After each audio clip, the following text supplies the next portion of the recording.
Hey guys, thank you for watching the Slat Rock channel. You know, wrestling is constantly evolving. You could be watching something right now that you'll never see again. Here are the top 17 things that we guarantee you will never see again in WWE. Number 17, wrestlers descending from the rafters. When people think about wrestlers descending from the rafters, at least in WWE, there are three images. The first is the boyhood dream coming true at WrestleMania 12 with Shawn Michaels and his grand entrance rappelling from the rafters. The second is when Undertaker descended from heaven on bat wings during Survivor Series 1996. The Dead Man made a memorable ring entrance for his match against Mankind.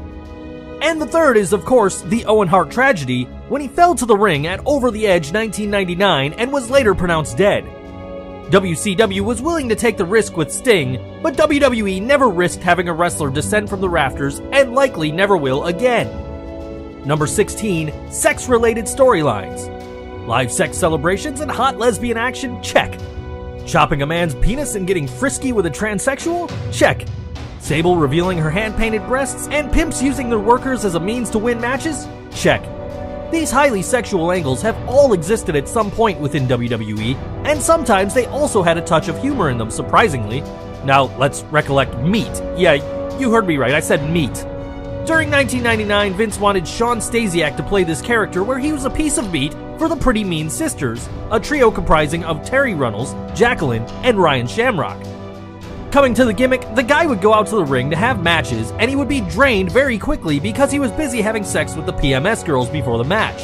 Like, seriously, Vince. Guys, this is the best part. During his matches, he would even complain about being hot or sweaty, so Terry would dump ice or water on him to cool him down. Yet another sex comedy.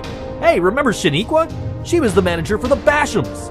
During 2003, she received a clothesline from hell from JBL, and not to mention, she was laying motionless in the ring, and fast forward a month later, she returned on TV with breast implants. Shockingly, WWE writers made her use it as part of the storyline. During her promo from No Mercy 2003, she said, "It's going to take a lot more than a clothesline from hell to keep Shaniqua down. I'll tell you what it did do this." The camera then focuses on her breasts. "Look at the swelling in my chest. It's permanent. The doctor said this may be permanent." The Bashams celebrated that news like a pair of guys that have never seen breasts before.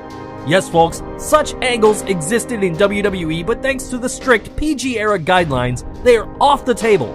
Sorry, Jerry, no more puppies for you. Number 15, gay jokes. Heels need to be bullies to get heat, but there are some places even the baddest of bad guys won't go. Homophobia is definitely one of those places. It may have taken them a long time to get there, but the WWE has made real strides away from the early days of Goldust, who made a face turn by declaring he was straight. Nowadays, the bashing of homosexuality is not welcomed by most social groups. Not that it was acceptable back then, but it has been brought to light more prominently in recent years thanks to political and social movements. Gay jokes will not be seen or heard again in WWE as the company employs those who identify as such and must maintain their level of lowered hatred. I wonder what Pat Patterson's doing right now. Number 14, an Austin McMahon type rivalry. The classic rivalry between Stone Cold Steve Austin and Mr. McMahon broke all the box office records of WWE in the Attitude Era.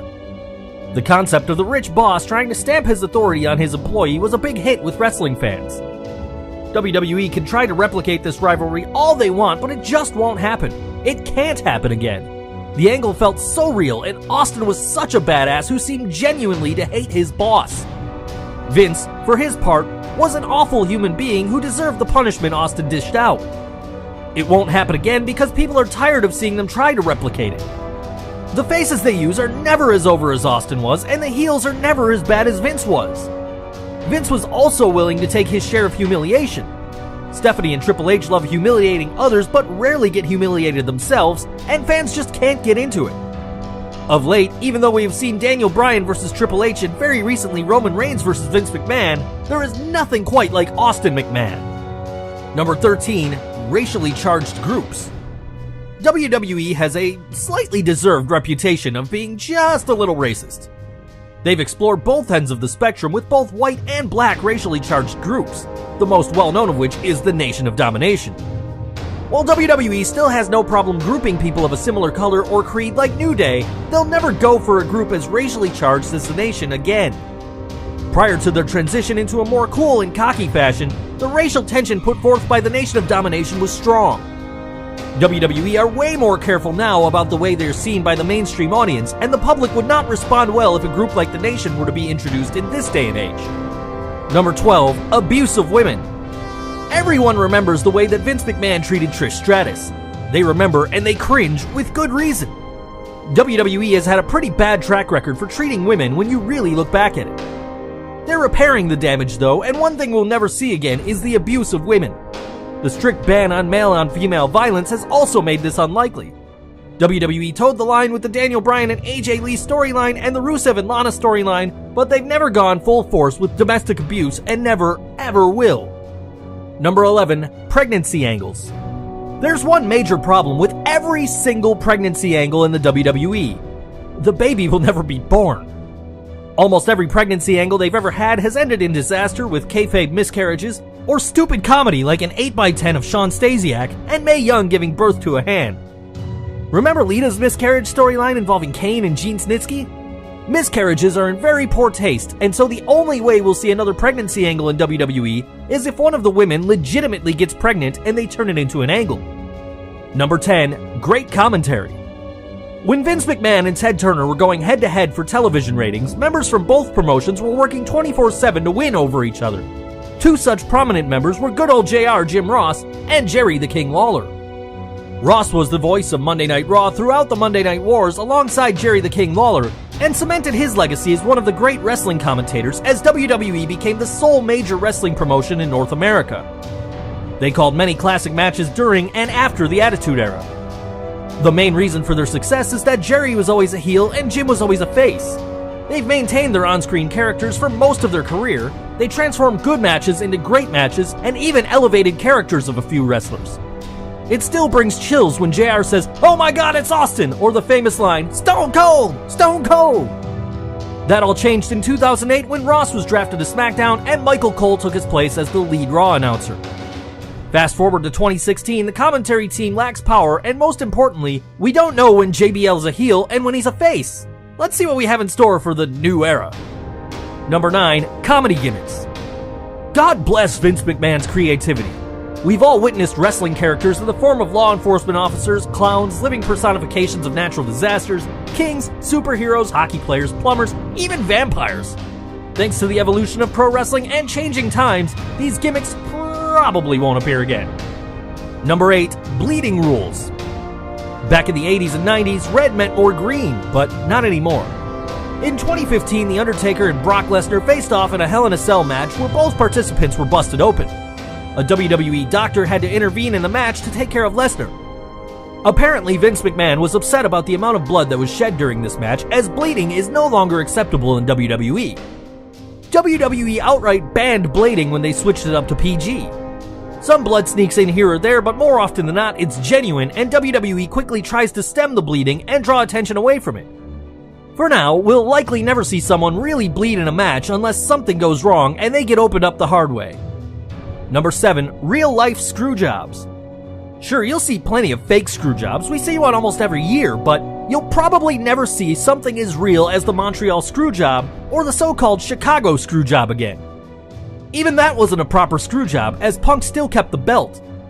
The Montreal screw job has garnered a notorious legacy both on-screen and off, and was partly chronicled in the documentary film Hitman Hart, Wrestling with Shadows from 1998. Bret Hart was preparing to leave the WWF for WCW, but he still held the title. Bret didn't accept to lose the title, but was ready to forfeit the title at a later date. So Vince McMahon, opponent Shawn Michaels, and referee Earl Hebner conspired and made sure Bret lost the title at Survivor Series 1997. What happened in 1997 will never happen again, as WWE now has more control over the wrestlers and have learned their lesson. They almost never put a belt on a guy who is on the tail end of their contract, and so the situation that made the Montreal screw job necessary is unlikely to ever come up again. Number 6, gun angles. It's rare to see a gun in WWE. The biggest kayfabe gun angle in WWE involved Flying Brian Pillman and Stone Cold Steve Austin. They came together as friends at first when Pillman rejoined WWE in 1996 before quickly becoming bitter enemies once more after Pillman became friends with Bret Hart, the arch nemesis of Austin at the time. The WWE staged a home invasion with Austin breaking into Pillman's house. Austin was assaulted by Pillman's friends, but he fought them off and advanced on the injured Pillman. Pillman pulled out a gun and threatened Austin with it before the feed cut, with Pillman's family screaming for help. Vince McMahon reported that the on-scene director told him that there were explosions. Before the show ended, they went back to the scene with Austin being dragged away from the house and Pillman, still with his gun, threatening to kill him. Both WWE and Pillman would eventually apologize for everything. Of course, Stone Cold Steve Austin again would find himself in a gun-related angle down the road, this time with Mr. McMahon. The end result would see McMahon piss his pants in the middle of the ring, while Austin set off his toy gun with a banner from the barrel reading Bang 316. Most importantly, and keeping in mind what happened in Orlando recently, WWE will never touch a gun angle ever again. Folks, this is the end of part 1, and please expect part 2 tomorrow. If you like this video, don't forget you can hit that subscribe button and get more videos just like this one. You can follow us on Facebook, Twitter, and Google+. And as always, thanks for watching.